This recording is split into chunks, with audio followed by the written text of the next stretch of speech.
Hello, welcome back to my channel. If you're new here, my name is Abby and today we are doing a Kratiste / moss pole alternative review update.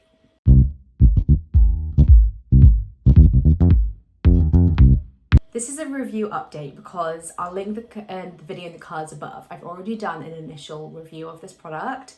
I had used it for a little while at that point and I was fairly happy with it. I was actually really happy with it. I really enjoyed this alternative moss pole. So if you want to know more information about what it actually is in more detail, look at that video.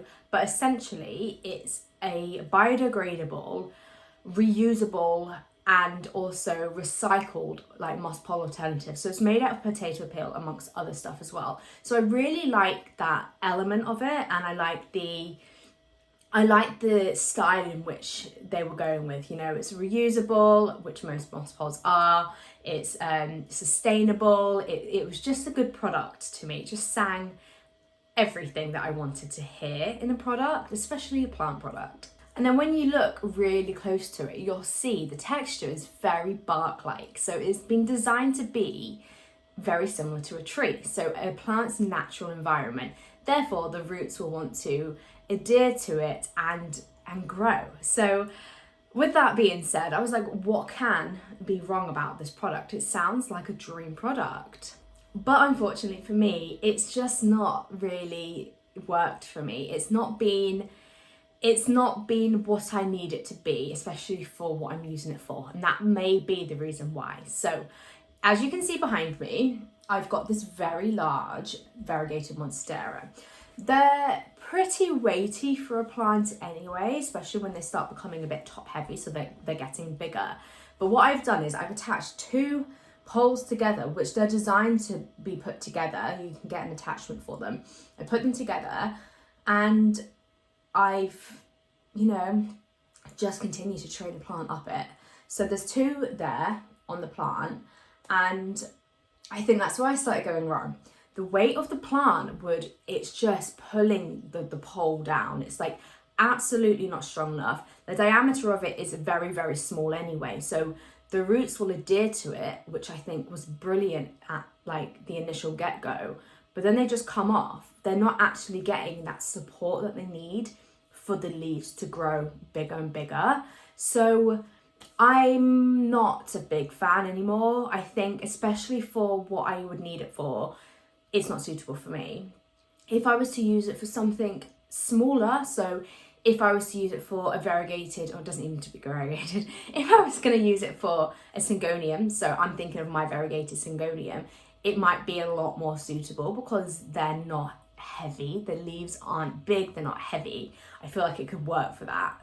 But for something like this, it's just not doing it. And I can't tell you how sick I am of my plant being like this. Like, it's the trigger for me. I don't like it. So I'm not keen on it. And what I've done to get this in place, and I didn't retro put this in. This is in a really, really big self-watering pot, really big, and it's to the bottom. So it's got that depth and it's still like falling down. What I've done is just somehow like hooked some string around the bottom and like stuck it to the bottom of the pot, so it's got that like weight being pulled against it, so it's counterbalancing it. But it's just so fiddly. The roots really like it, but like I say, it's not done anything for the plant, so there's almost no benefit in my opinion. What I'm going to do is I'm going to put some B-roll over this video now, so you'll see another plant that is the same age plant, how big those leaves are, because those roots have attached to the fake moss pole. So this plant is on a coco coir pole, which I've never really had a great experience with. It's hit and miss, but for some reason the roots have adhered to it and the leaves are getting much, much bigger, and that plant looks great. And I think the circumference of the pole is bigger, so the roots are on it for longer. The texture is not, I don't ever wet this pole, like this coco coir pole, I do nothing to it. So unfortunately for me, my verdict is it I can see how it's going to be a good product for lighter plants, but it's not that great for if you've got tall plants. And I feel like you'd need a moss pole, or you'd need a support pole if your plant was getting tall and you wanted it to get taller. I feel like that's the whole intention of them. So it's not a thumbs down, not a thumbs up, it's I think it's okay product, and I hope that answers a lot of your questions. I've had quite a few people ask me for an update on it. Now I've had it for a year and a half, and yeah, that is it. So that is it for the video. I really hope you enjoyed it. Give it a thumbs up if you did. Don't forget to subscribe and follow along for more planty videos. Thank you. Bye.